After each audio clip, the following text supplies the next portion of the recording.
They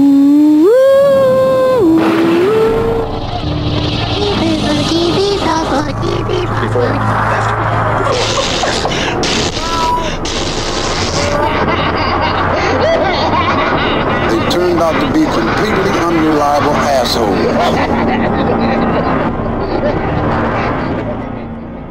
Tim, hello. Hi, Ryan. Good morning. Good morning. And hello and good morning, good afternoon, good evening, whatever it may be to everyone listening. This is episode 57 of Dismembering Horror. Every time you say that, I feel like I've missed episodes. I'm like, what happened to 56? Well, Tim, 56 was last week's episode, Phenomena. I don't remember. And I remember it, but I don't remember you saying 56. Right. Well, remember this very time. Very selective. I remember you saying 55. Remember 57, 57, 57. It's happening. Okay, it's happening now. It's right in there. This is it. Inside my brain. And can you tell all our friends, new and old, listening, what is Dismembering Horror? It is Dismembering Horror is a podcast show that where we watch a horror film every week and we talk about it, and then we say what worked about it and what didn't work about it, and then we do some things of note that were maybe noteworthy or interesting that we found about the movie, and then we send it out into your ear holes on Thursdays. Yep, exactly. We talk about a this year horror film, and this week we watched something that I've been wanting to see because it's relatively recent. I'd started it. Yeah. 7 minutes and 41 minutes. I turned it off for some reason. Why did you? I have no idea. I think I just wasn't in the mood for black and white and subtitles. Which there were very few of. Which I didn't realize, obviously. I was like, wait a minute. No subtitles. Do you remember what you ended up watching? No. Probably something fucking horrible. But no matter whatever it was within the first 7 minutes of that, you're like, but I'd rather watch this. Yeah, apparently. Yeah. I was like, this is nominal enough for me to like watch and do something else at the same time. Yeah, great. Actually, that might be why I turned it off. Because I was like, oh, I need to pay attention to this one. I also, happens. I also want to be on my phone, so. Right. Not tonight. Anything else to touch on before we get into it? It's a beautiful Wednesday morning here in Hollywood. We're going to talk about a horror movie for an hour plus here. Tim, I'm excited. I don't know what else to say. Do you have anything else to add? Anything about last week's?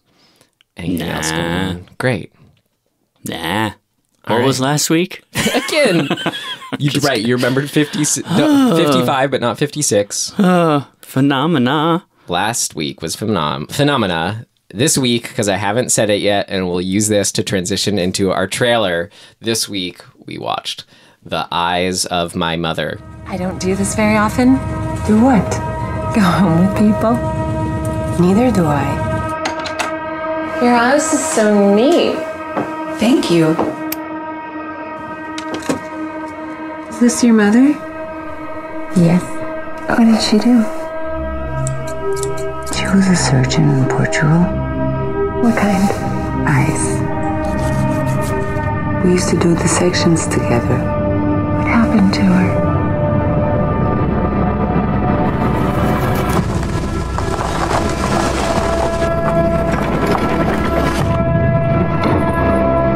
I remember I was fascinated by how the inside of the body looked. She always hoped I would be a surgeon one day.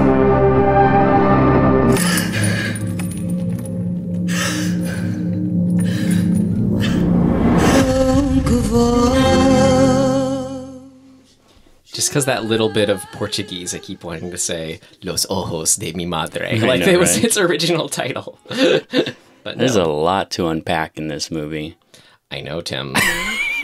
There is. Which, if you couldn't guess what I thought of it, that's the fact that there's a lot to unpack usually means I enjoyed it more than I didn't. Yeah. But first, no, that is our first thing we do. Our rating. Yeah. Our rating. Well, I guess I kind of started. I give it a high rent. I give it if we have rent it, we got rent it, stream it, avoid it, and then our highest buy it. I give it a high rent, a strong rent, if you will. Some might say a hearty rent. A hearty rent.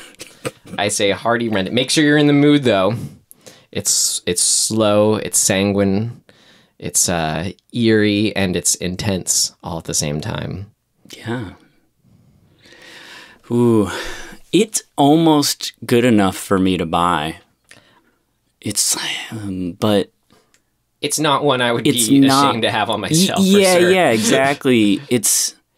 I would have bought it at a certain stage of buying movies. You know what? I guess the thing I'm going to be a rent because it doesn't have like a marquee thing that made me that I would be like, holy shit, this movie. Like I almost just said like Phenomena did. I don't mean Phenomena. I mean Possession. Oh. I don't know. Yeah. Like Possession, I go, there's like 3 or so things in that where I go, holy fuck. Mm-hmm. Like, yeah, I want to own this. This doesn't have like really thing. Yeah, I mean, but it's overall just so solid, like from top to bottom. So something about like to sort of put it in terms of a rating system outside of our rating system. It's like, wait, now I wanted to say Phenomena too. Possession is just like, that's just one of the 5-star movies. Like, it's just that good, yes. I think. But this is like, oh my God, this is great. It's like solid 4 stars. Right. Yeah. Yeah. So I'm a rent for sure. Cool. Well, what did happen in it to summarize, which is our next section? Okay.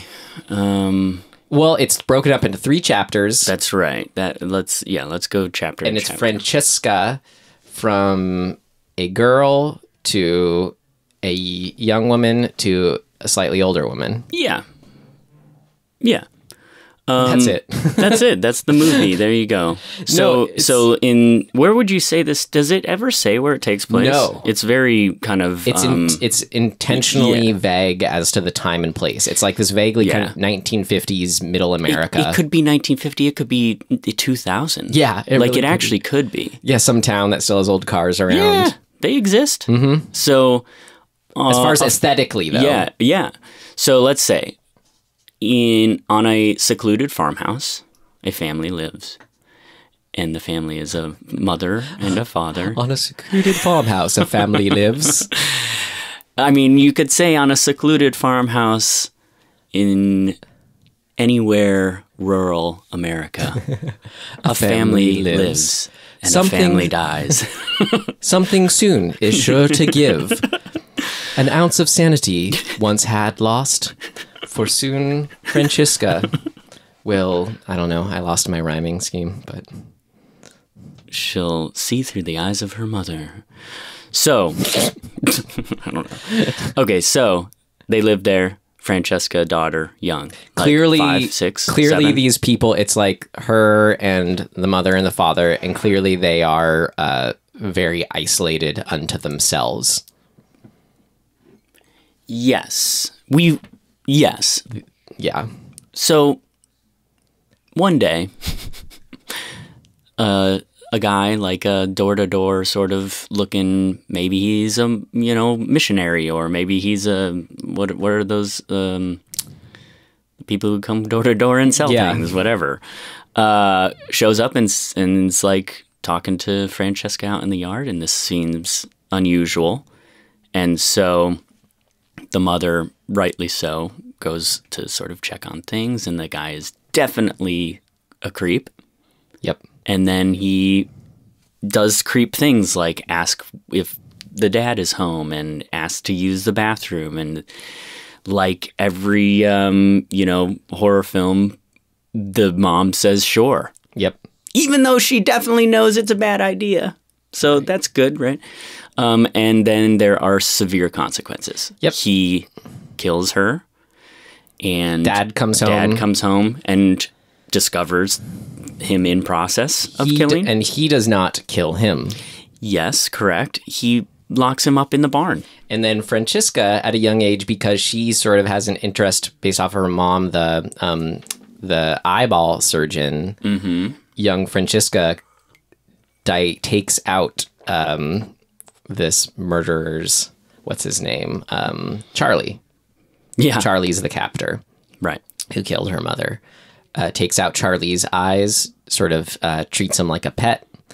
And then years go by, the dad dies. Yeah, so there's this, the overarching thing is that she is just so secluded. Like, she's on her own, and has seemingly no real contact or context for the outside world. She's in her own little insular world, and that has consequences in and of itself. Yeah. She's not real, like, well, I have this in solid. I have this in what worked for me. But just since like as a whole, what is it a story of? It's a story of like the question, what happens when a kid witnesses this kind of murder, his mother in front of her, and then the subsequent trapping of this killer, Charlie, but is completely isolated. Right. And they're trapped in that sort of state forever. They don't have any outside frame of reference for any other sort of moral right. Yeah, morality outside. Yeah, of that. I mean, it seems like her mom was the moral compass. The dad is basically non-existent. Yeah, we've talked about this before. It's like it's something that's repeated in horror is sort of people's a new normal is taken on when people are isolated unto themselves. We've kind of used couples as an example of that in real life as insularness, but thinking of like Calvaire, Texas Chainsaw, obviously. I mean, everything. It's a story of what happens when you don't have an outside loop and only your own feedback loop. Well, we talked about it. Didn't we talk about this a couple episodes ago about like, oh yeah, with Ready or Not, like the more rich you are, the less empathy, right? Like that construct exists within that, like rich people tend to sort of be a little more insular to themselves. Yep. And, that's on a far end of the scale. It's their worldview. They aren't. That's right. Yeah. Yeah. They aren't hanging out with. Yeah, this sort of lack of empathy thing is very broadly existent in this movie. Right. Class distinction. Yeah. Also, you know what? Just inversely, I mean, it makes us maybe in a way that is not actually helpful that the 99% villainizing the 1%, like they are, but is it actually helpful to, that is our own insular view where it's like impossible for us to empathize with them because we immediately go like, well, they're clearly the bad guys, which they are in a way, but at the same time, they aren't to them. They're victims. It's indoctrination, right? Like it's the worldview of the indoctrinated is neither right or wrong. Right. Well, I guess there's no good. There's no actual good and bad from any specific point of view. Right. It's all from the point of view of your indoctrination. Yeah. Like the guy, the guy who is indoctrinated by a terrorist cell believes that what he's doing is good and right. Yeah. He's not wrong. That's it. That's what he believes. Like, we think he's wrong because we're on the other side of it. But, like, he's Luke Skywalker. Right. Right? Like... And I think, it's kind of why it's so... That story is, right. That's why it's important for a reason. To connect it back to the movie, I think that's why it's so reoccurring and important in horror is because on some level, even if we are fortunate in getting outside of our bubbles and open to outside opinions, no matter what, we still only ever have our own subjectivity, like in a way. But we do know that when you get outside of your bubble and you grow empathy, it changes how you view the world. Yeah. In a generally positive way. So this is a story of what happens when that doesn't happen. Yeah, and I think that is a really fucking cool and common theme in horror. Yeah, and especially maybe what's unique about this, we should just get into what works. We're already kind of touching on that, but that it's a kid. This is a story of what happens when you're arrested development in the worst possible of ways. Right. I guess, should we overview the rest of what happens in the movie? The dad dies. She kind of has a flip out. She kidnaps a baby and needs a new captor. or a captive. She needs a new person to keep captive, so she keeps the mom of the baby that she steals. Mm-hmm. And then I saw it as her motivation was more the baby, and the mom was just someone she had to like. Yes, she couldn't let her get away. I think. Well, we'll get into it. I have an opinion about that. So, but then in the end, the son gets a little older, and he realizes that there's a woman being held captive in the barn, and he lets her loose, and then that seals the fate of not Julia, Francesca. Francesca. Yeah, the end. All right. First other section, official section with its own little intro you're about to hear. What worked? What worked for you? What worked for you? It worked like a charm. Smith. What worked? What worked for you?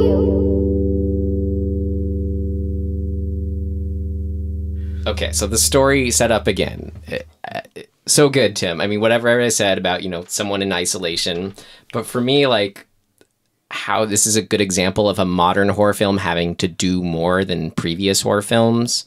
The jumping off point for this story is like, think of it, if the previous horror films would have been about Charlie, that initial killer, right? Oh, sure. Yeah. This is about what happens. Okay. Who is the one that's crazy to the crazy person? Like, it's a way to sort of take things up a notch, take things up a level, to go further into a theme, further with horror, further with a kind of, I don't know, yeah, all that good stuff. Modern horror films have to take it to a next level. Yeah, this is, generally speaking, we watch horror films from the point of view of the moral, grounded person or character. And this removes the moral grounding. Right. And so it gives us enough to like relate to her in a weird way. She's still a human and she's a victim of circumstance, but there's no touchstone of morality anymore. It's like, so we're just watching her fucking wade through. This is a sort of just, I guess, coincidental thought, but she's walking through the world blind of morality. Yeah. Well, I'm assuming that was somewhat purposeful in the themes that they chose, but not to her. She's taking in what she learned. Like this is the first movie that I know of, as as far as how when we see it's taking a step further. It's the first movie where you have someone who's her situation. She's the victim too. Her mother was killed, but the killer tells her when she asks, "Why did you do it? Why us? Why do you kill?" She said, "You're right. It does feel good." Yeah, like it feels in Portuguese. She says "fantástico" or "fantastica" or whatever the word is, which we would think is fantastical, but the translation on the TV was amazing. Yeah. Yeah, like that's. I think that obviously there's the framing of this in the three sections, or the titling of the three sections, is important too, because it points at what they're trying to achieve, and which is partially what you're saying. And I can just say, as a whole, that 3-chapter structure definitely worked for me. Hell yeah. So having it be mother, father, and family is literally true. Like, each section addresses those three things, those three realities.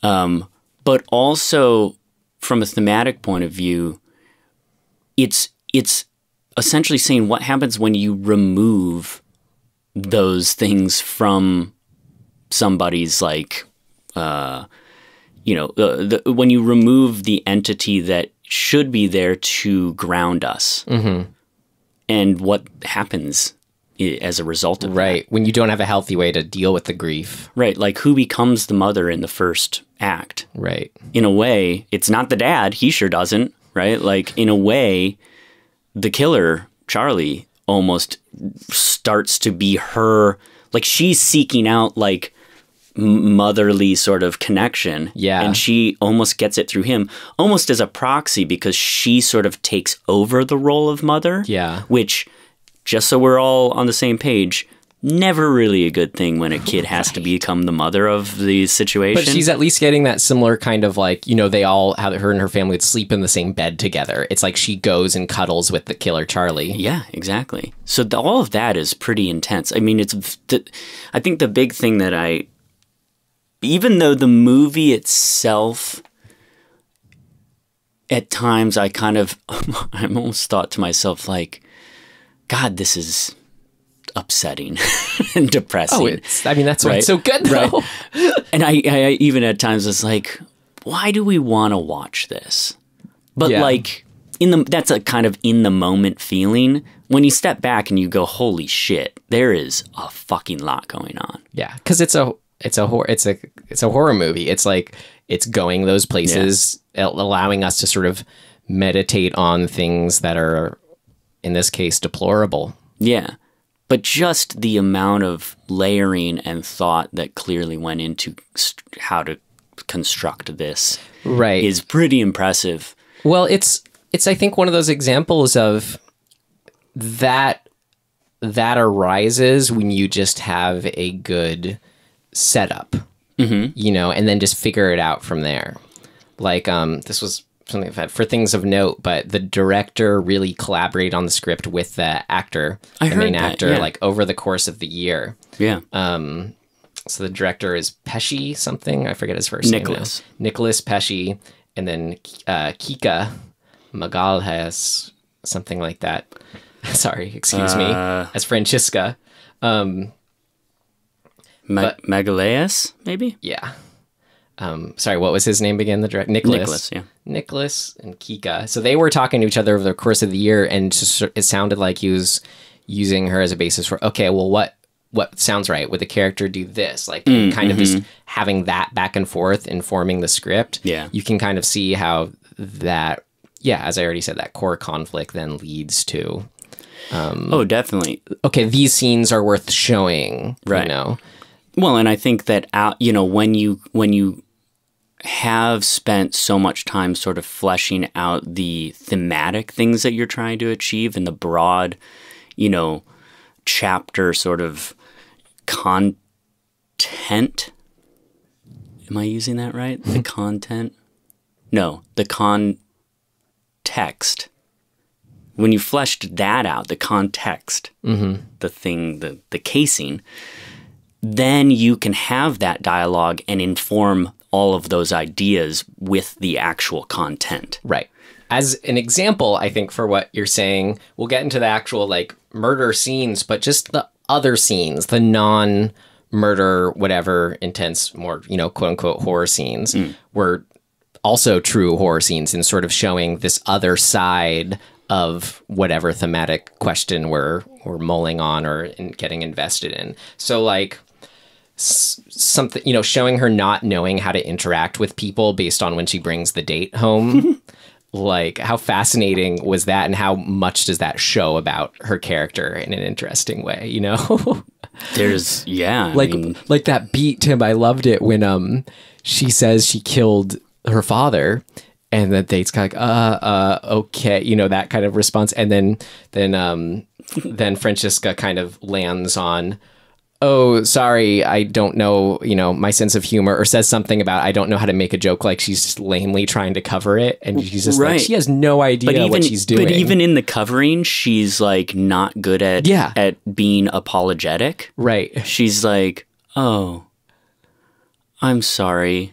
That was a joke. And it's like, you don't get jokes at all. Right, exactly. Exactly. So even if you are trying to cover it, you're not doing a good job. So if one of our main thematic questions through lines is, someone in isolation reacting to this horrible, you know, horrendous, what's a bad word for incident, you know? Series of incidents. Seeing it in the she's just killing people way is just as potent and as interesting. So like that interaction I had. And then I love every time she was interacting and reacting, like she felt real, and it was doing a lot every time she interacted with one of her dead parents. Because like she goes from, oh, you know, insisting when she's a kid, Daddy, will you dance with me? And he like can barely like, you know, walk anymore.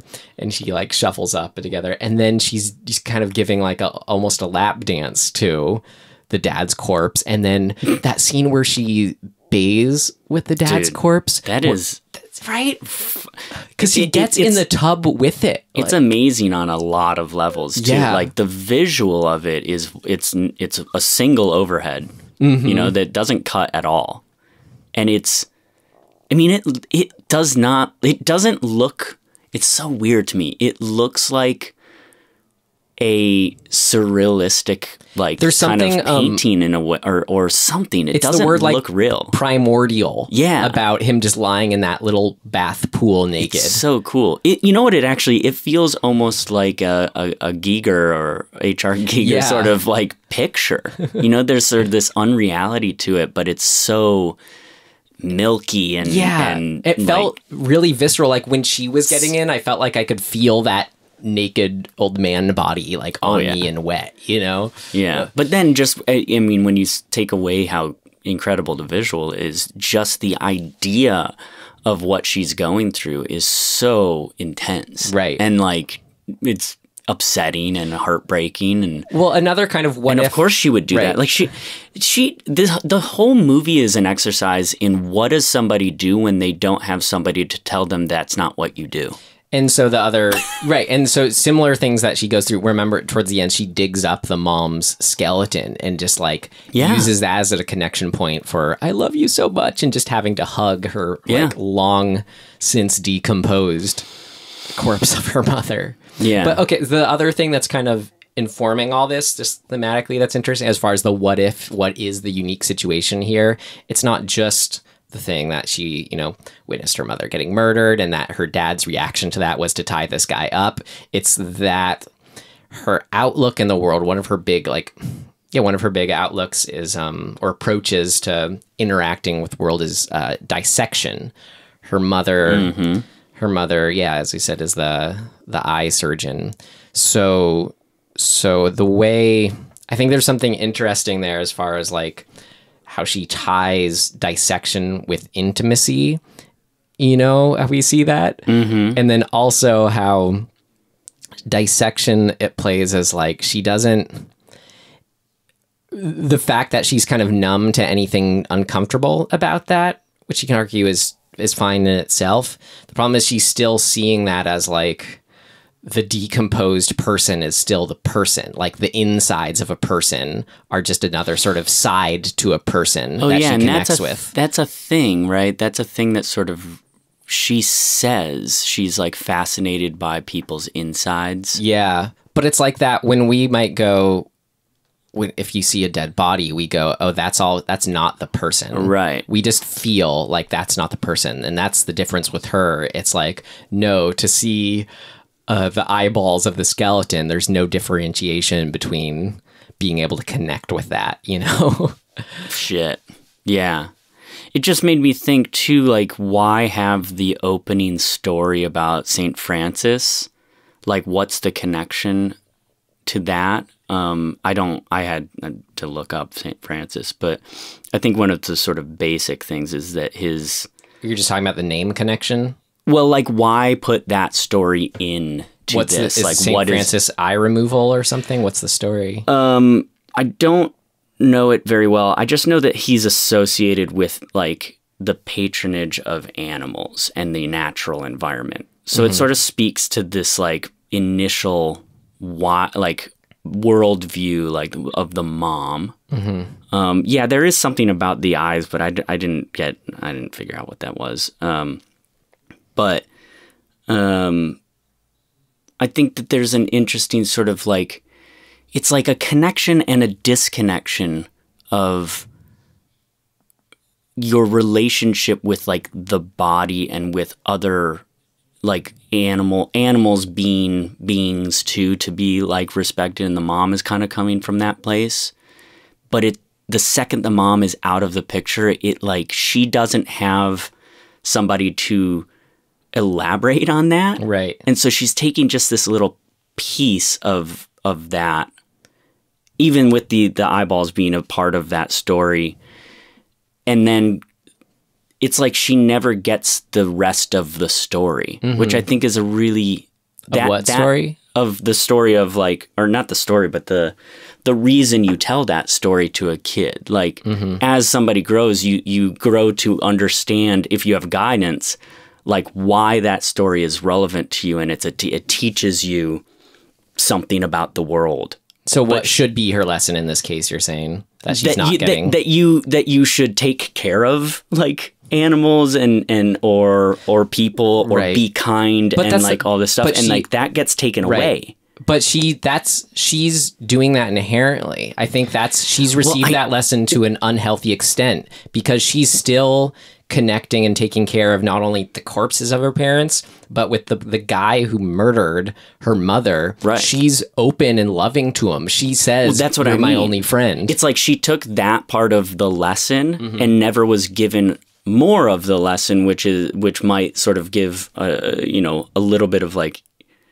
context to why taking care of the person who killed your parents, like that there's another step that most of society might take, which would be like, I don't know, have him arrested. And here's the thing, like though, she doesn't have context to the broader world, and all of that, those things that you learn in life and in society or whatever, here's the they're thing, gone. like I think I'm not saying it's a bad thing. I'm just saying like that's where she's at. Well, that's what's interesting. It's not a bad thing. That's what I think is so, in horror, what's disturbing, where it really gets to us, is when it presents situations where what's right and wrong or it challenges us in our typical notions. So while you put it as like, oh, we learn that we should hate this person who killed our parents kind of thing, I think there's actually something too, like you hear stories of people who the only way they kind of a sort of most probably like to sort of recover from going through some sort of thing. You hear these crazy stories of people, they actually forgive whoever was the one who ruined their life. So it's like we see that and it's like we go, oh wow, that's almost like it's weird, because there's still something bad going on that feels unnatural. Like you're right, she missed a step in there. Like it's that she, rather than sort of almost processing what happened and then moving to I forgive you, killer, she's completely skirted the processing of like the situation, because we can see how like intensely she's still, I wish you were here, mother, I wish you were here. Well, that's just it. She was never given the ability to process it through people who can teach that to you. Like it's okay to cry and grieve. Right. Yeah. Her yearning for that is part of the problem for her. Yeah. Is that she does it constantly, where she's sort of like, when she has these moments of like digging up her mom, where she's like, I wish, like I needed you in a way. Right. And I wish you were here to continue to teach me things about the world.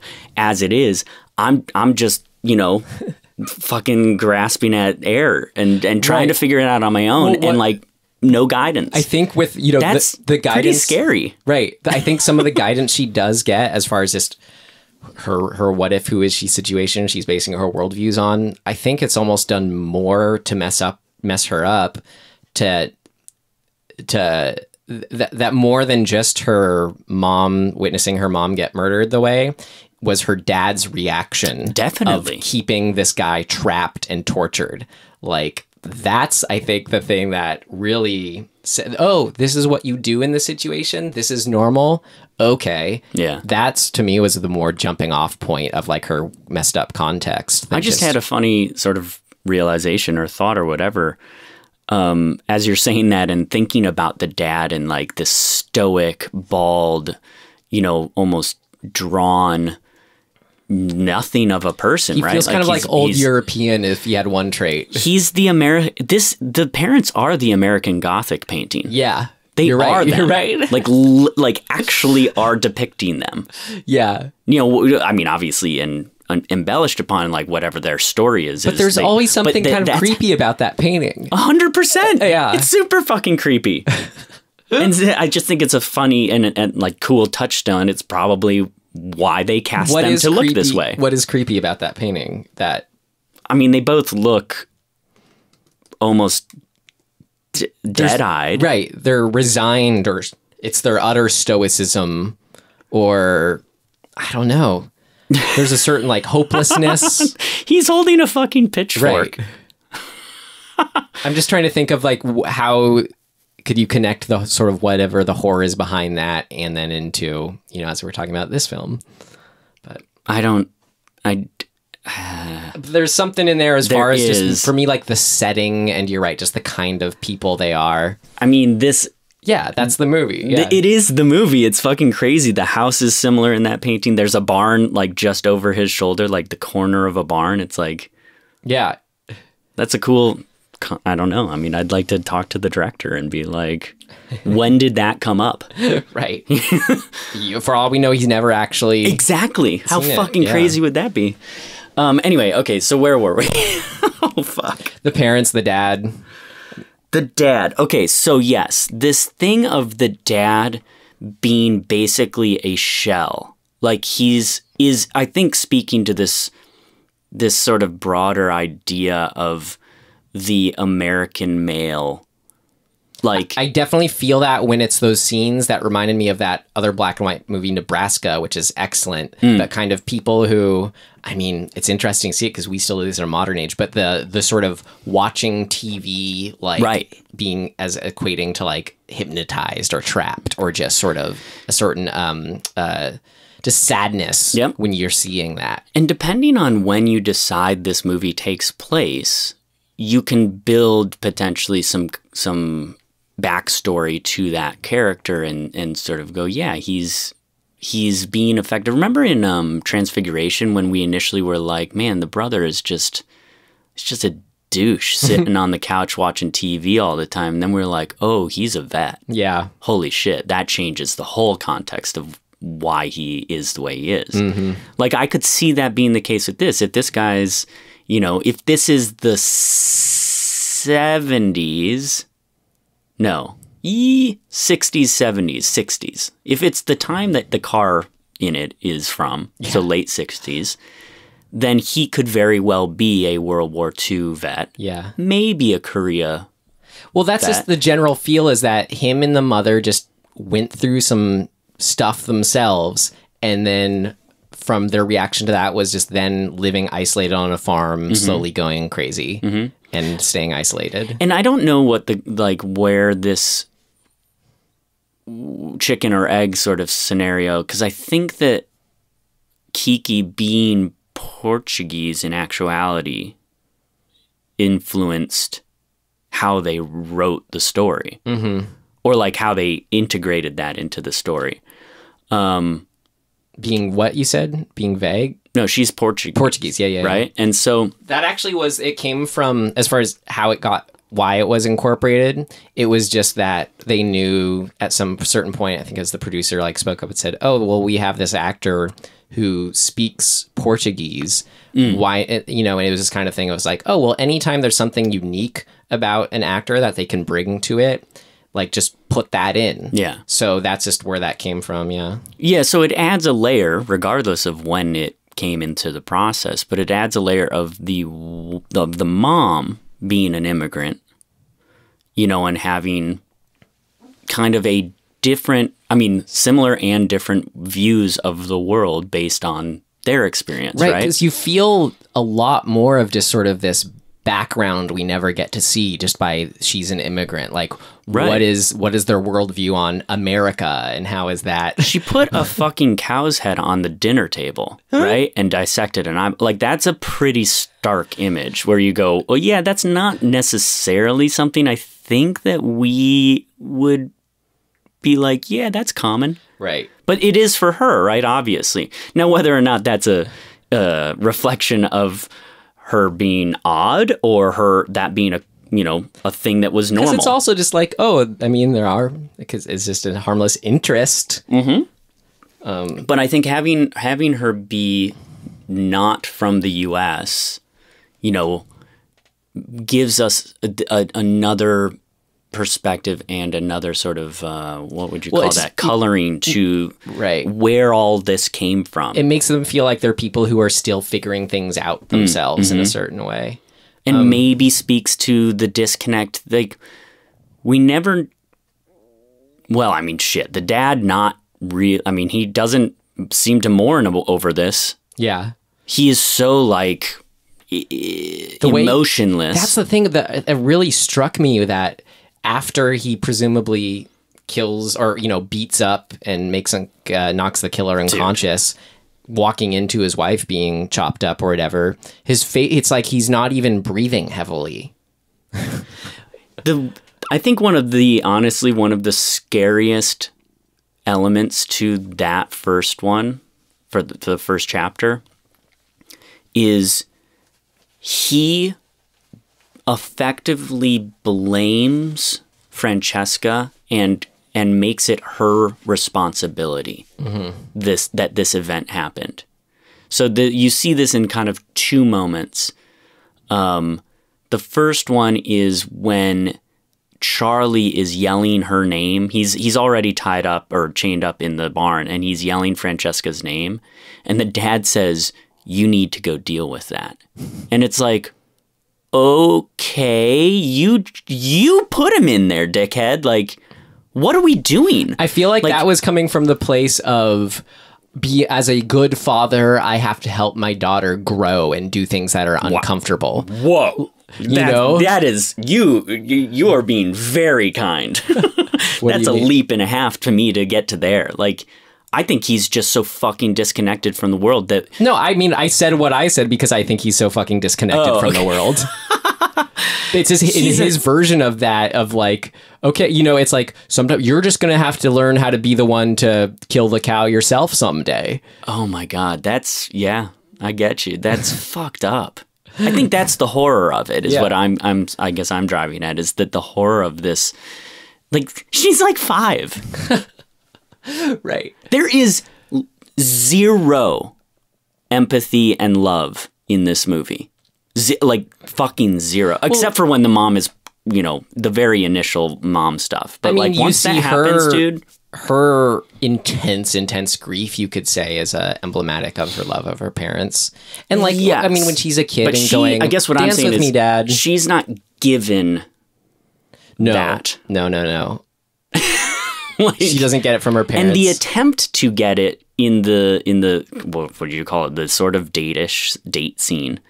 Like, her attempt to manufacture it in a way is so fucking awkward. Right. And like, you're right. She just doesn't get it because she hasn't gotten it. This is also someone who has never received love, is desperate for it. Like, if that makes sense why she steals a baby. 100%, right? I mean, it's not just the theme of like loneliness in this is so overwhelmingly like heartbreaking to me. You see it when she's begging the date to stay. Yeah. Like, oh my God, someone's in my house. I made a friend. I mean, just when she steals the baby, she's like, I think she's saying something like, I don't want to be alone, or like, I'm going to take care of you. Kind of, we're going to be together. And like, now I have something to like be mine or whatever. It's really just like, it's such misplaced, like, love. I mean, I don't even want to call it love, but it is. Yeah, her desperation for that love manifests as having zero empathy for, the mother of the baby she steals and then trapping her. Right. And for the date too, who she just then kills. Right, because kids need to learn that other people exist. Yeah. And that the other people have feelings, and she didn't even get that. Okay, you mentioned the shot of the cow's head earlier, and I just kind of want to shift gears maybe into... Yeah, because we could go on and on, I think, about just the... And we'll continue to touch on things elements as we touch on moments, but just, getting into more practical things, how it was shot, yada, yada. From the opening shot, even from the opening titles, just the titles themselves. But then when the shot came on and it's a point of view of inside the trucker, the truck cabinet, I'm like, this felt good from the first shot. I was in it. This, like all the movies we watch, I always know how much I can be in the world from the very first shot. The sound, everything going on. It looked good. It felt good. Why was that particularly, aside from just, all the things that make something good? I think black and white, when done well, like when done for purpose. Oh, I love the black and white in this. So effective. Here's the... It puts us in a place. I feel like it's... Yes, that is the way we look at it, but only because we think of color almost as a default nowadays. But here's from shout out to Gustavo Vasquez, one of my film professors. Oh, okay. Gave us, he had like 2 or 3 actual just sort of like practical things that stuck with me about filmmaking that I've seen, you know, have rung true and have stuck with me. But one of them was the default should always be like, you ask why use color at all?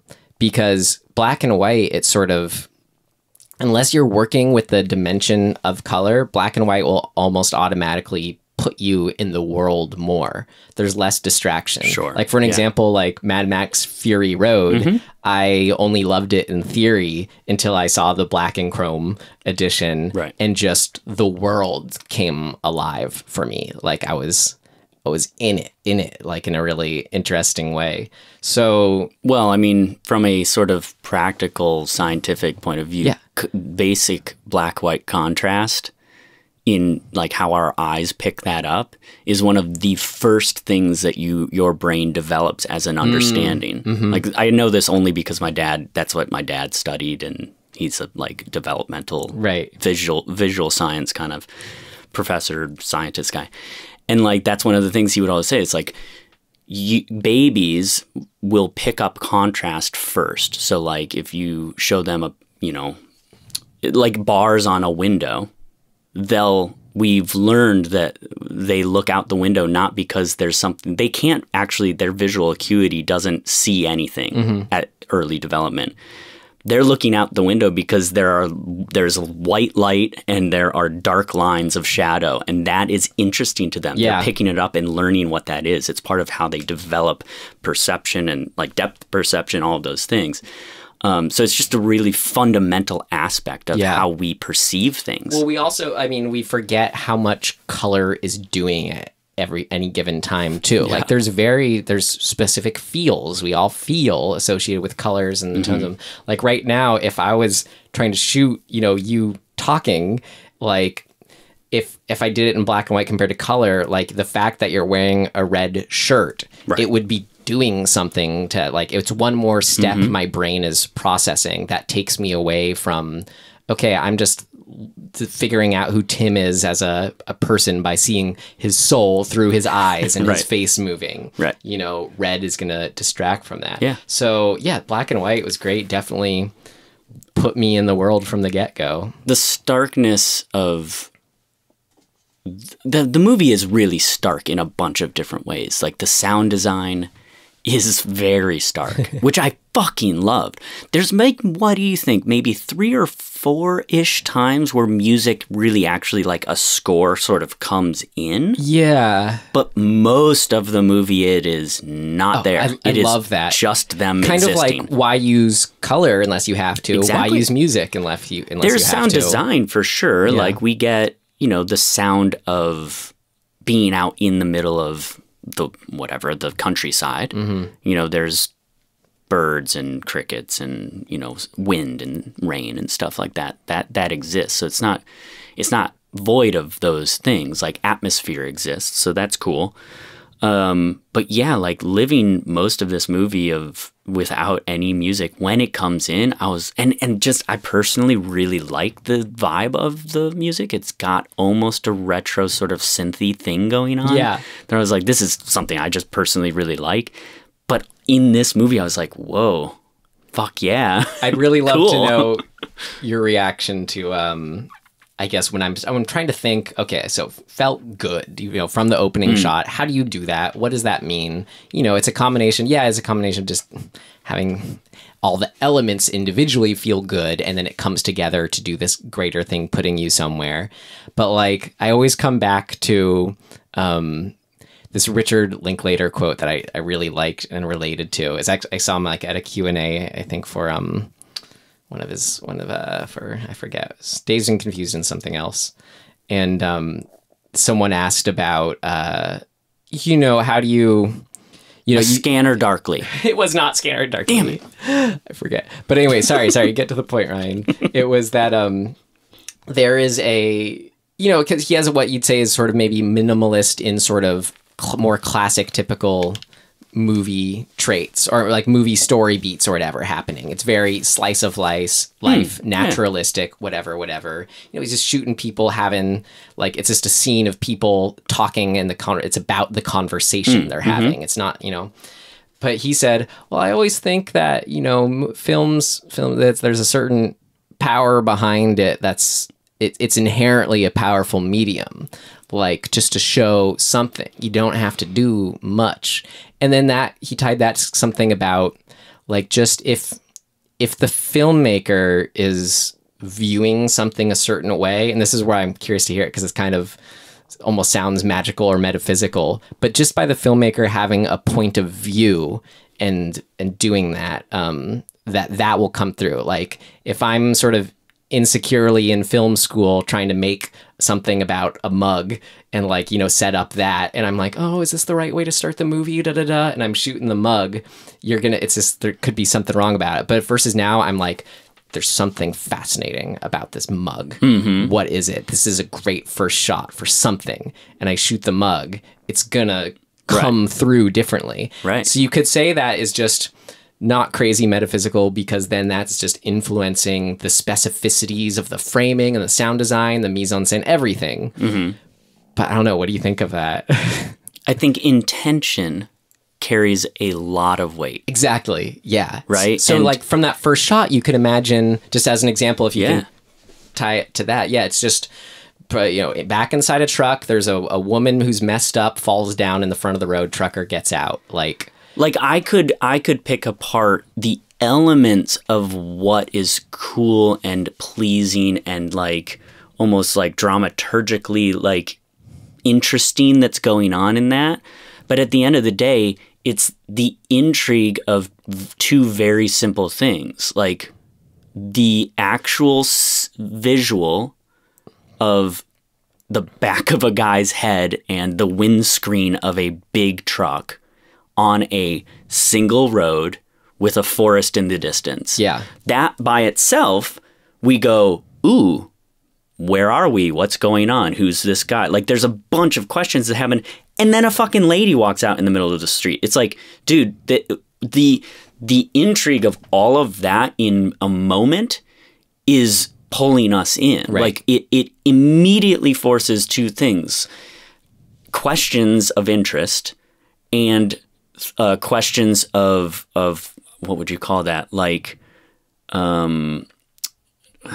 something's up, not, I guess fear. Yeah. I guess at its core level, we're like, holy shit, something's wrong, or something's up. But to just, I guess, sort of get at what I was aiming at, like, what do you think? Do you think there would be a difference, and what that difference would it be if, let's say, you have a filmmaker who has to do that opening shot, yet has no interest or has put zero thought into like everything about what's interesting about that shot. They're merely like, they're just reading the actions in the script. The DP sets it up exactly the same, the shot.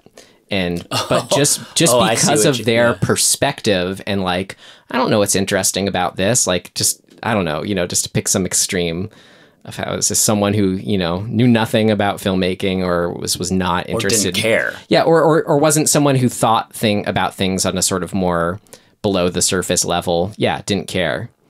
Would it wouldn't be in black and white, right? Like, it wouldn't. Well, yeah, I guess it wouldn't be cinematically constructed. You know what I mean? It'd be on an iPhone. Mm-hmm. And you'd go, okay. But I think you could still do that. It'd be somebody standing in a field. I think you could still have a filmmaker who's, made enough things to sort of know how to translate their vision and shoot it with an iPhone in color and have it still be effective. Oh, I agree. I definitely agree with that. But I'm just saying that the person who doesn't put the time or intention in would find the easiest way to do it, and we would feel that. We'd be like, yeah, there's not much to this. I don't think there's an easy and even a way to explore this, but I mean, I was thinking of but if it still was black and white, if it was still shot on the same camera. Yeah. I mean, it's a really, how do you even make that experiment? But it is a very fascinating idea because look, it just give this to even take out the idea of a person or filmmaker or person filming it who isn't connected to it or whatever, and just give it to a different filmmaker and it will have a different feel. I no matter what. It's just a matter of developing that experience to know, oh, for whatever reason in like the blocking and the directing, let's say, of the actor, this feels right and this doesn't. I think part of that, and this is very much a conjectured opinion, part of that is how much thought you've kind of put into all of the elements of what you're trying to achieve. Yeah. You know, like, you can shoot coverage, and a lot of time we'll be like, whatever. Right. I think that's what it comes down to for me too, is like, it's so important with filmmaking. You have thought about every aspect of everything and how they interrelate. And somehow that's somehow that's going to come through in the way of just those final decisions that are made. But that's what directing is. And like in this movie actually, from that point of view of how it's specifically directed and shot, it's shot very efficiently. There are not a lot of cuts. And the cuts that are there are powerful. Like, right. Oh, they're for a purpose. Yeah. Right. So like, I could name probably 10 examples off the top of my head. The opening is one. When Charlie gets out, we stay looking out of this window for 2 minutes probably, where she sees him out in the field. We're all from just the inside the house looking out of the window. It's at night.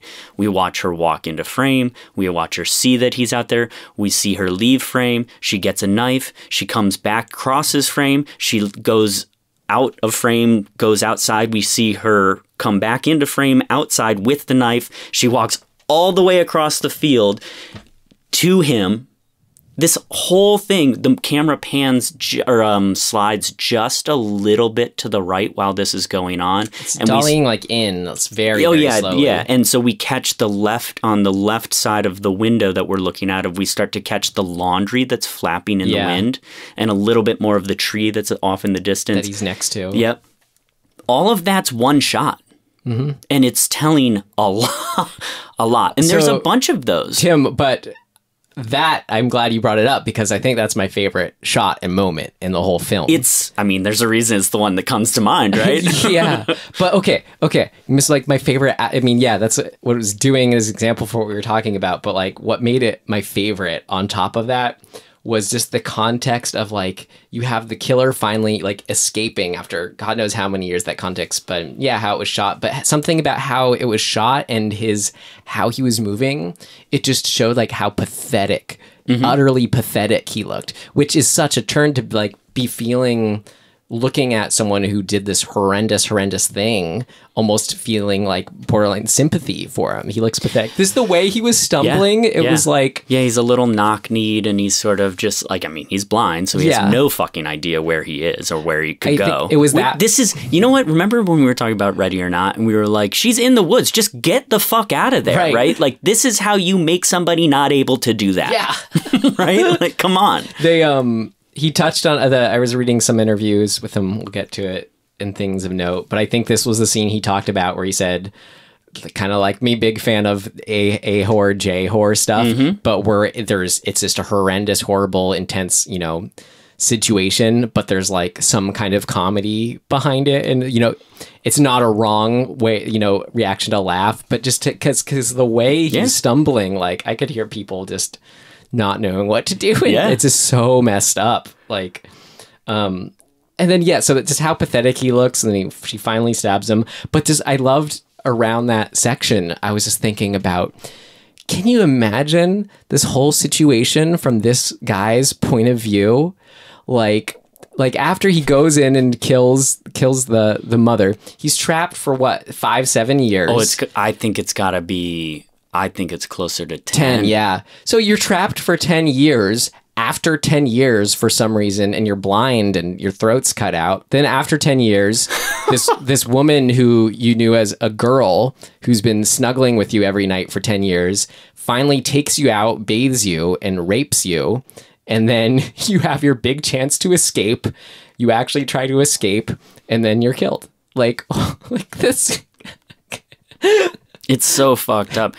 It's such a fucking cool thing to even try to like think about. Yeah. Because fuck him, right? Because yeah, that's what I mean? That's what's so fascinating about it is it's like this. There's still there might actually still be a person behind this. What seems like a consciousless sociopath, right? Like he's still trying to escape. Is the thing we can relate to? That's right. He's trying to get away. This is so kind of to wrap back around to what we were talking about earlier of like she has never been given sort of contextual like societal norms.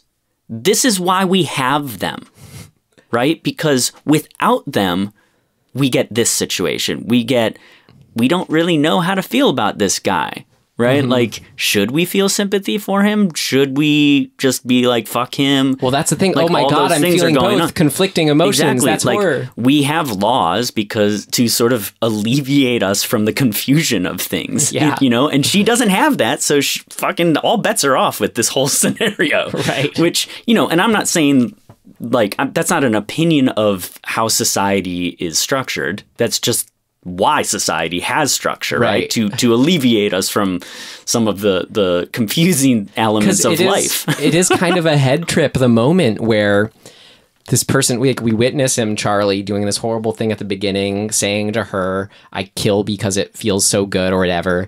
And then to witness the moment where he's the one who's becoming victim to that. It's just, it's kind of a head trip, that moment. Yeah. Like, do we feel cathartic in his death? Yeah.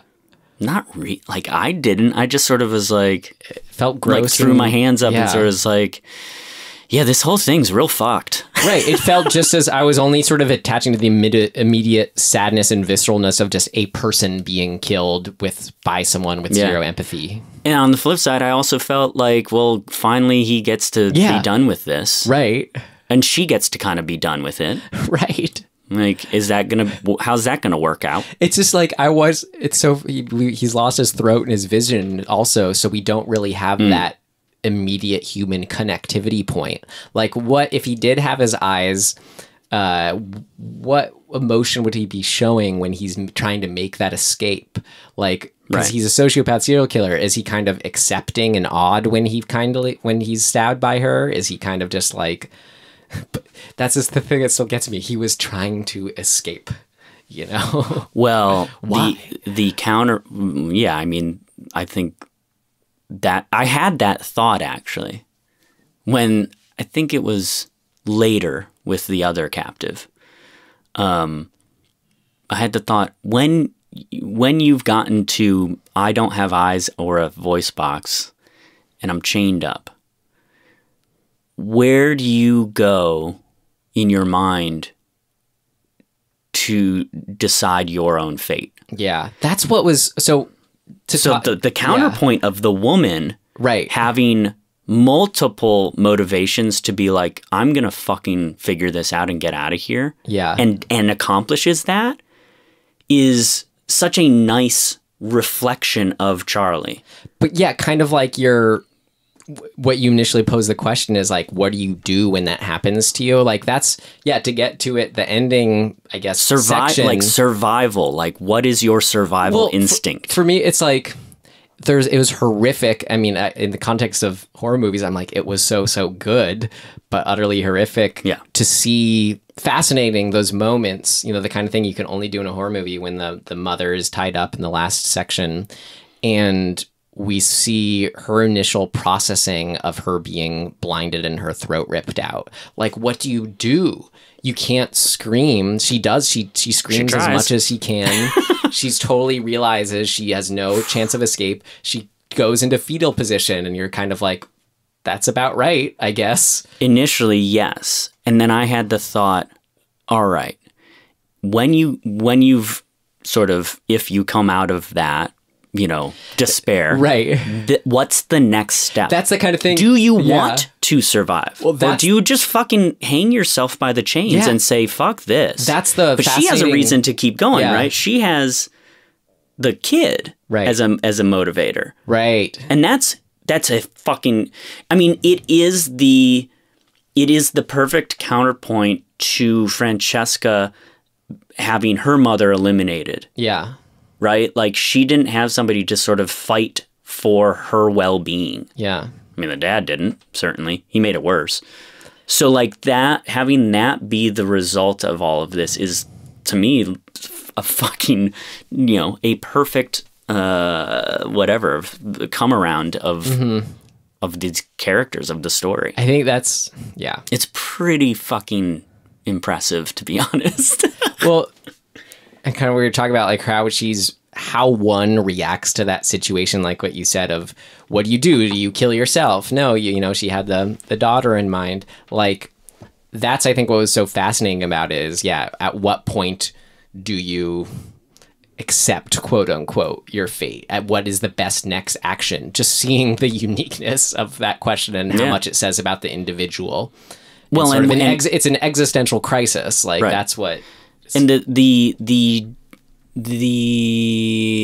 what am I trying to say? So with Charlie, his inherent sort of this is super eloquent of me. This inherent fucked upness of him allows us to get on board with the idea that he would just resign himself to this situation, because for all intents and purposes, he's had a 6-year-old taking care of him. He could have fucking ripped her head off at any time.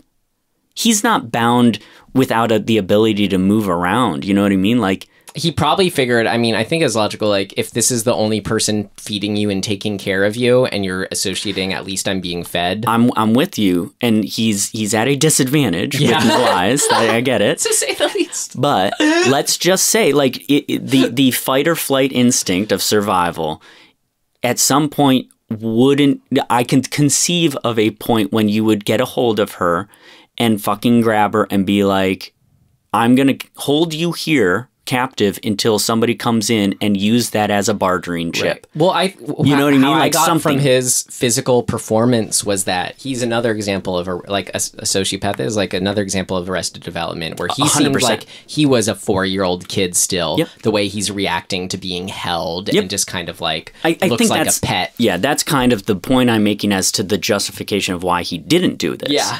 Right? Whereas the mom, you go, I kept thinking, I think the next thing I would do is start working out. Like, start fucking, like, keeping myself quietly in really good shape so that maybe I can get strong enough to rip the chain off of the wall. Or maybe I can explore every inch of this room and see if there's something that I can use to my advantage. You know what I mean? I devoted to exploring this 6 inches. Yeah, like, you become an expert of your disadvantage. Yeah. And fucking find a way. That's what I would do. It's like, I think that's what we would, like, there's the instinct to want that version.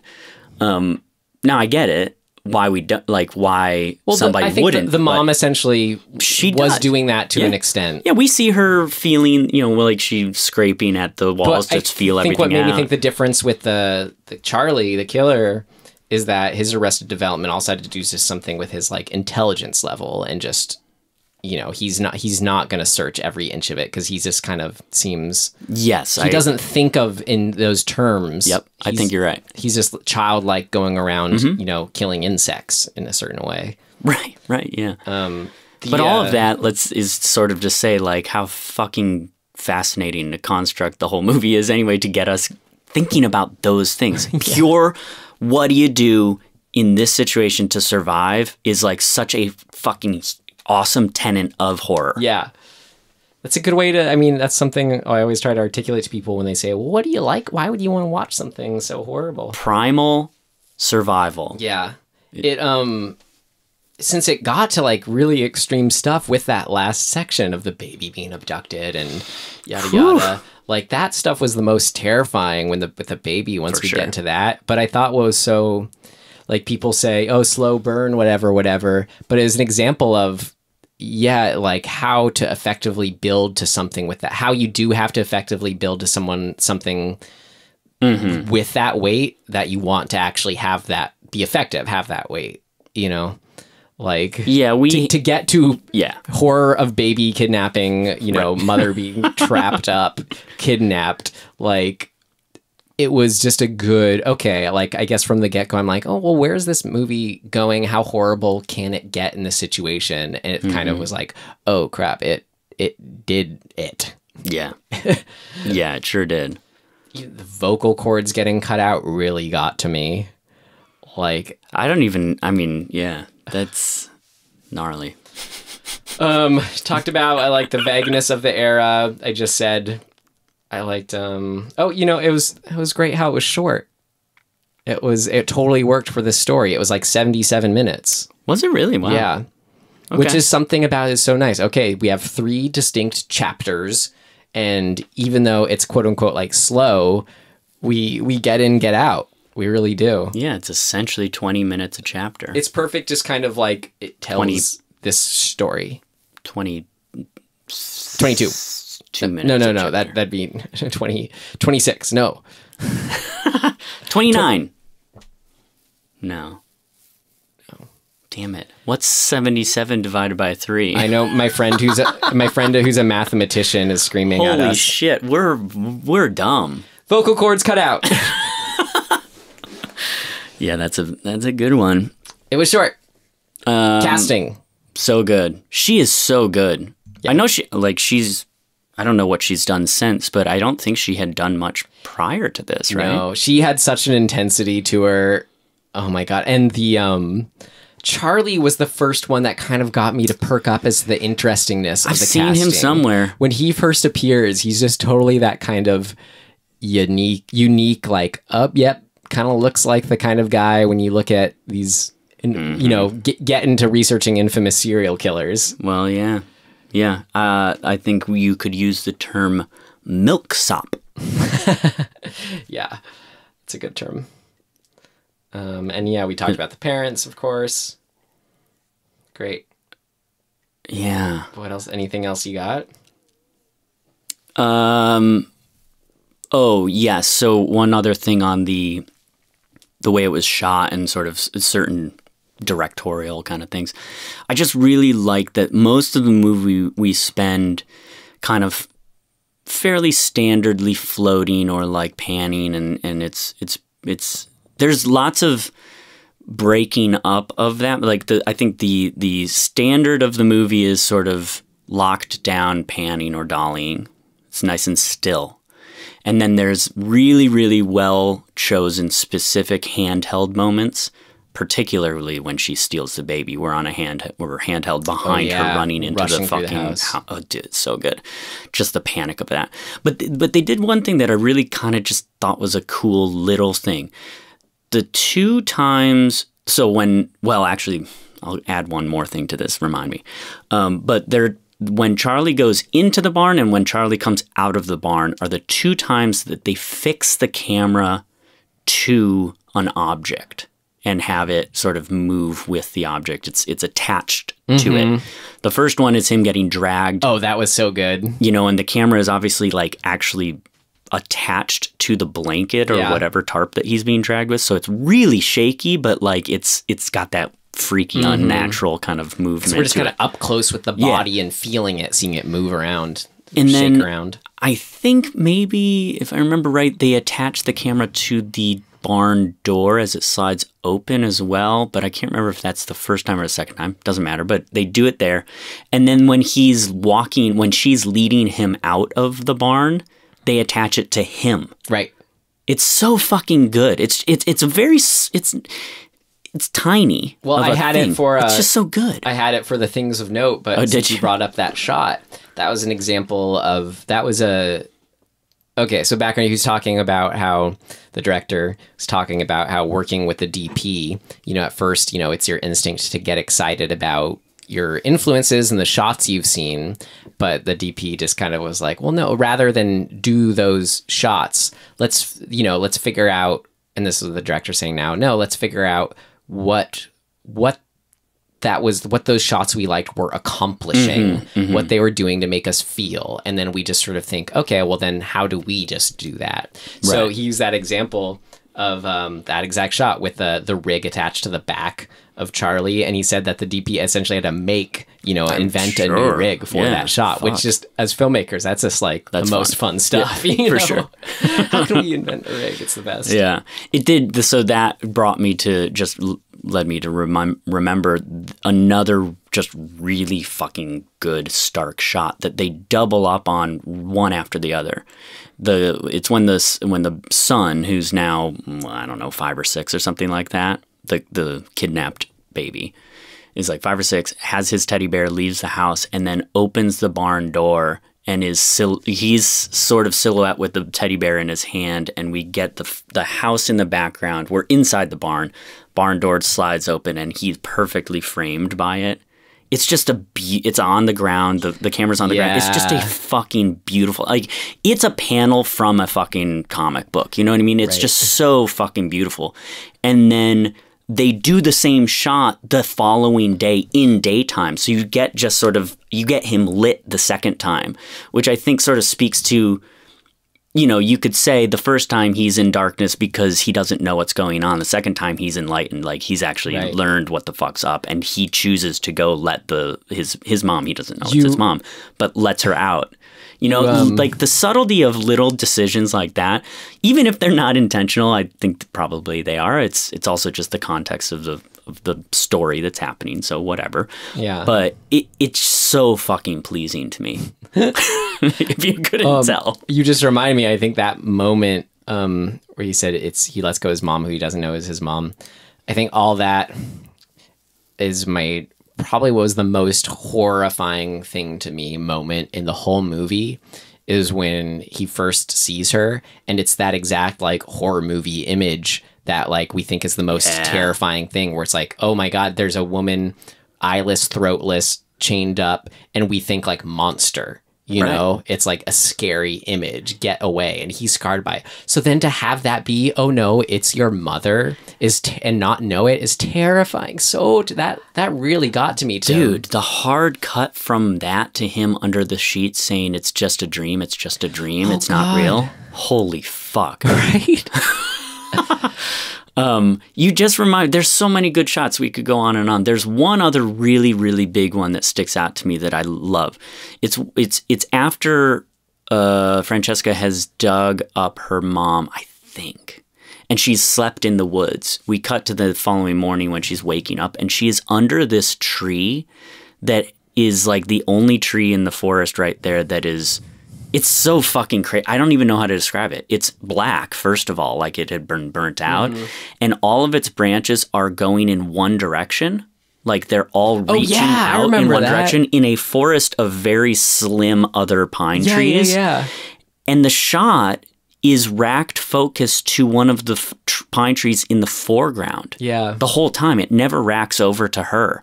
And she, it's a wide.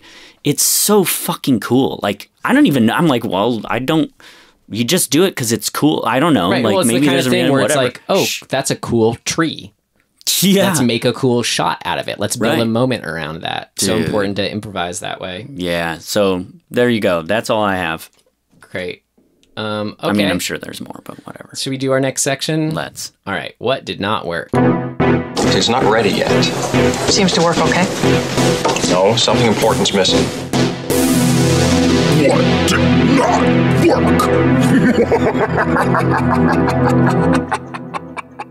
The only real thing I had to come off, I mentioned I loved, like, the best thing you need in horror movies is for it to be unpredictable. You don't know what's going to happen. But the only thing I had, and this is super, super slight too, like, for what did not work, there's just a little bit of that, like, I don't know where this is going fatigue in a bad way. Like, I can get if you were not used to watching these kind of movies, you're just kind of like, well, what is even happening here? And I said was mostly a good thing, that, whoa, what is even happening here? But there was just a little bit of like, I don't know. I had zero kind of clues for where this could possibly go in good ways and bad. And again, slightly. I get that. Like I had to really fish for what did not work here, but this is the only thing. It's a fine line of if you're going to make something this stark, like you may suffer the consequences, I guess, of like maintaining people's sort of intrigue. Yeah, it worked in the end because you had the chapters keeping you like moving along in time. Which each just had their sort of centerpiece conflict or whatever a lot of the times. But I mean, yeah, whatever. I mean, there's very little dialogue, so you don't have that kind of to grab onto. Yeah, but there's no like as potent and as interesting as the situation and setup is. It's not one where we go, oh, like once you hear that. It's not like high concept where you go, oh, so it's not Honey, I Shrunk Our Kids where you think, oh yeah, they're going to be fighting an ant at one time. You know, that makes sense. This doesn't really have a sort of... a trajectory that you can kind of anticipate. Yeah. Yeah, that's interesting. I don't really have anything there. And again, that was super slight. It really worked. I mean, I guess, I could get on board with what you're saying and agree a little bit with that. I mean, I had a fucking horrible day the day we watched this.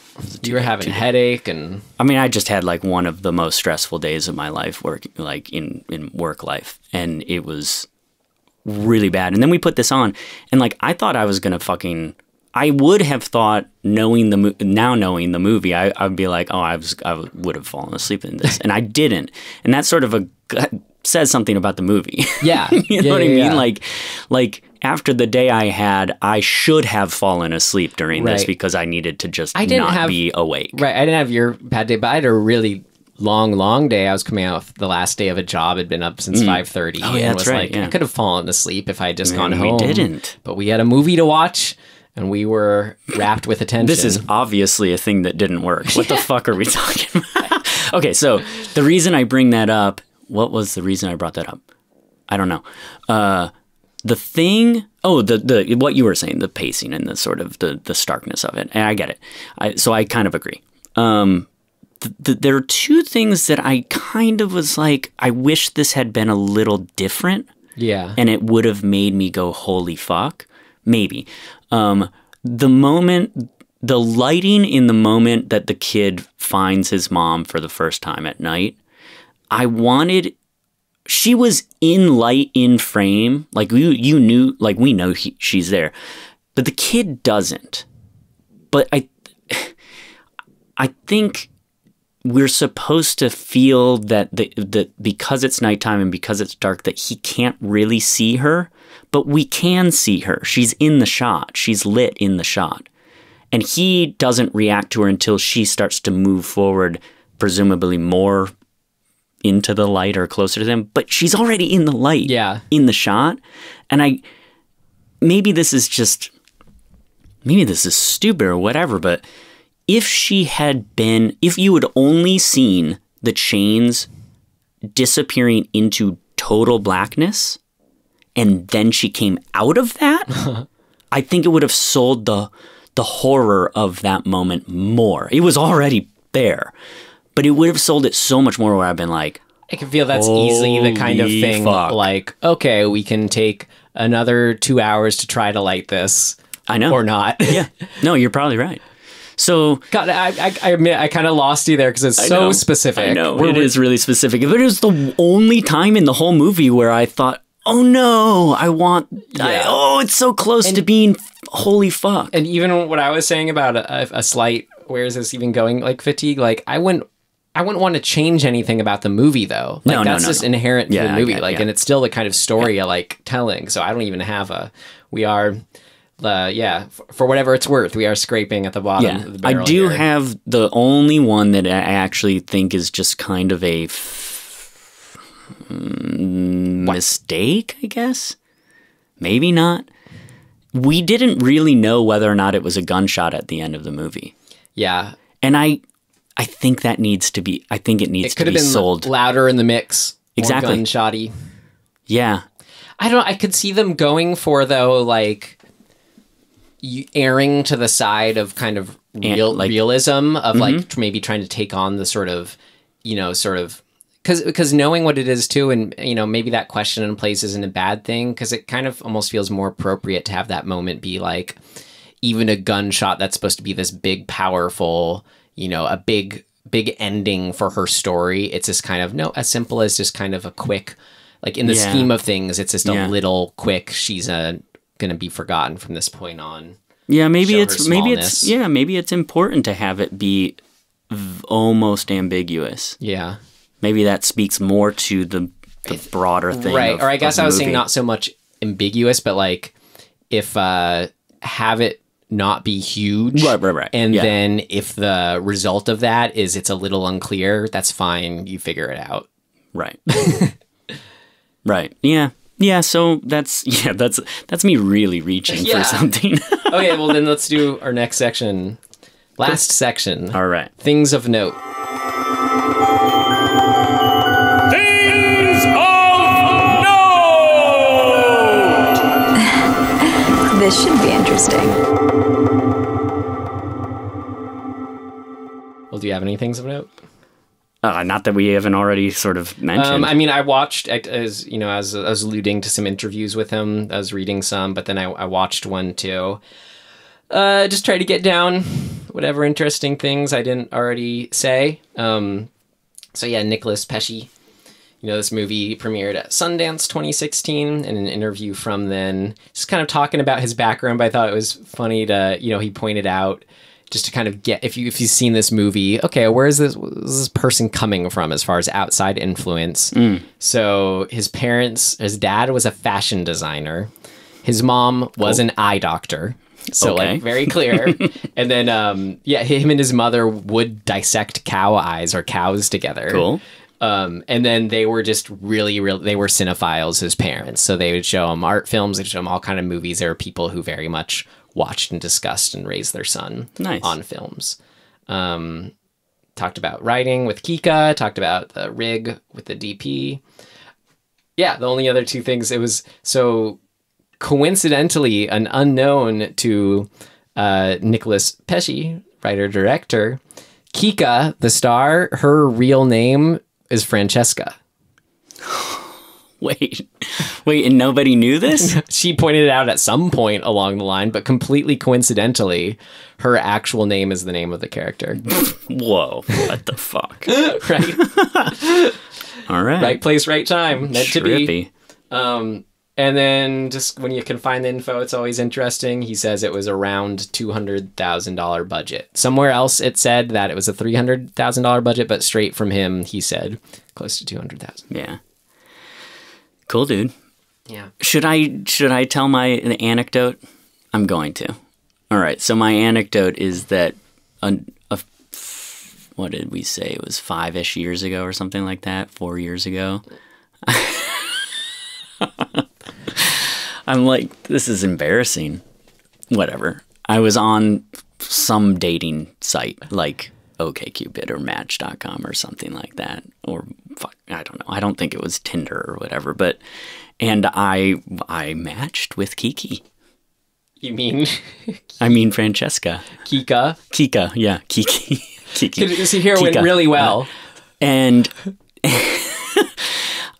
we did not, like, we exchanged pleasantries, I believe. I think we just like a hi, how are you? And that's it. And then we never followed up with each other at all. We never went on a date.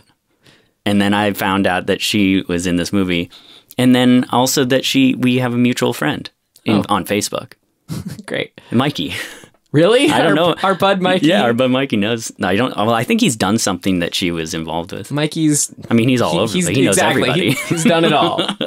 Yeah. Loves so, Facebook but and Facebook I never ended up actually meeting her. Good. She's married now, so. But personal, firsthand, very LA things of note. Yeah, right. Very LA. Okay. By the way, I'm still single. So Kika, if you know anyone else. Or, who knows? Maybe by the time this episode comes out, I won't be. Unlikely. I'll give you an update. All right. In 2 weeks. Whatever it is. Yeah. Anything else you want to say about this film? Before we put a bow on Los Ojos de mi Madre. Watch it. Yeah, I think it's you should watch it. Again, we both gave it a strong rent it. Yeah. So it's on, where did we see it? You don't even have to rent it. It's on Netflix. Yeah, fucking A. Go watch this shit. Great. All right. Well, how about RecommenDEADtions? Okay.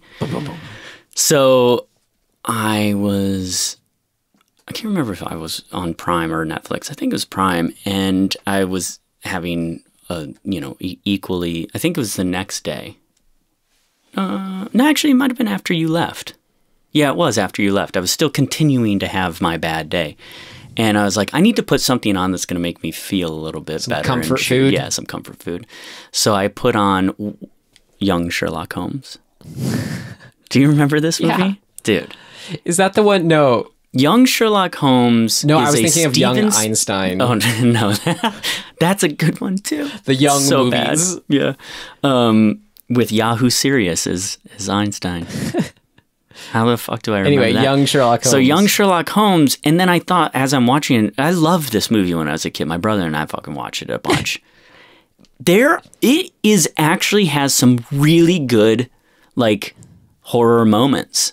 They do mostly practical effects with a lot of the horror moments, because the whole premise is that there's this evil Egyptian cult in London, and they have little blow dart thorn things that they hit people with, and that causes that they're dipped in a solution that causes them to hallucinate, and then we see the hallucinations, and they're fucking cool, man. Cool. It's Sherlock Holmes. It's old London, dark gothic-y, or whatever the term would be, medievally almost feeling.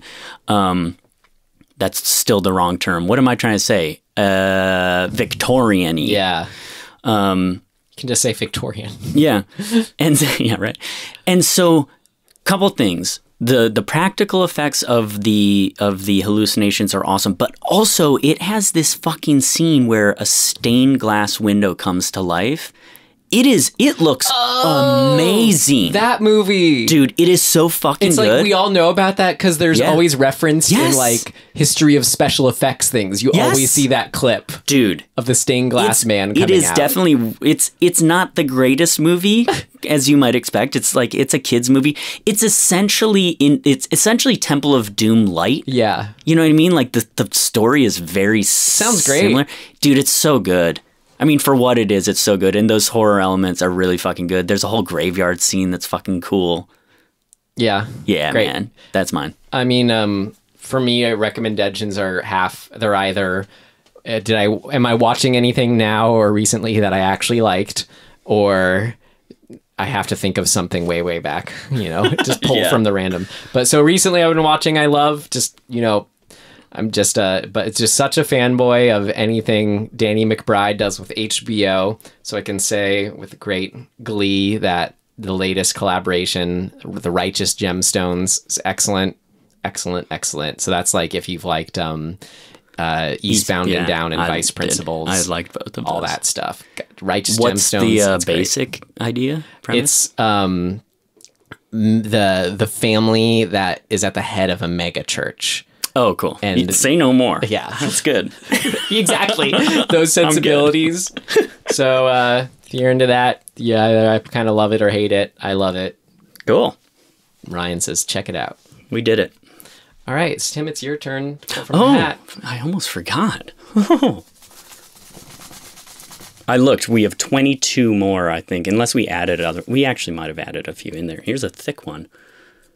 Death Bell.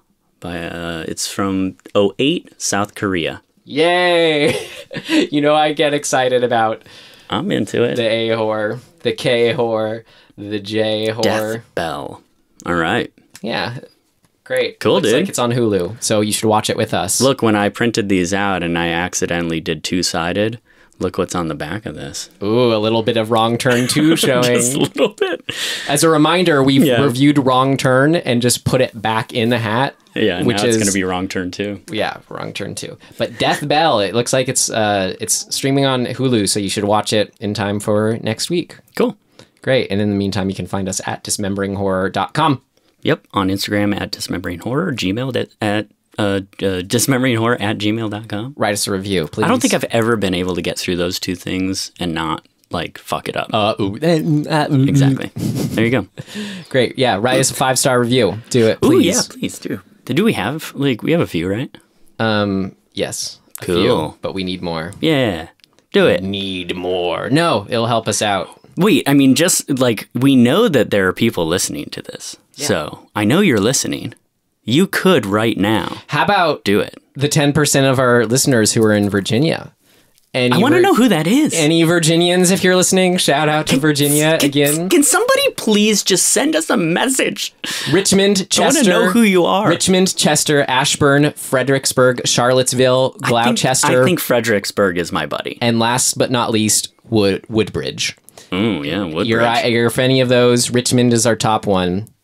Hey, what if it's we see you? What if it's just my friend listening to this as he drives around into different towns? Well, then he's hearing our plea and us saying hello to him. Come on, Phil. And saying, Phil, hey, help us out. Write us a review. But if you're not Phil and in your Virginia, same applies. Yeah. Write us a review. I mean, if you're not in Virginia, it still applies. And thanks. We like having it's cool to know the states where our listeners are in the world. 100% of our listeners on Earth. That's real helpful here.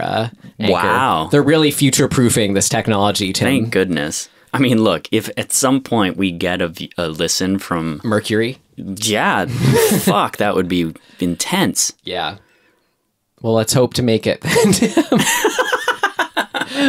All right. Okay, that's it. Great. Okay. Thanks, guys.